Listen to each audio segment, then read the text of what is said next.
What is up, YouTube? Today we're going to be doing a little bit different, just a quick short video of a rod my brother ordered from Bass Pro Shops from Black Friday. And normally this rod was $150, but he got it for $80 or $90.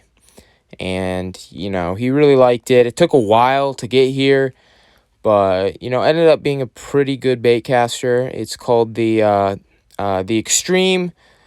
Yeah, it's just the Bass Pro Extreme Baitcaster.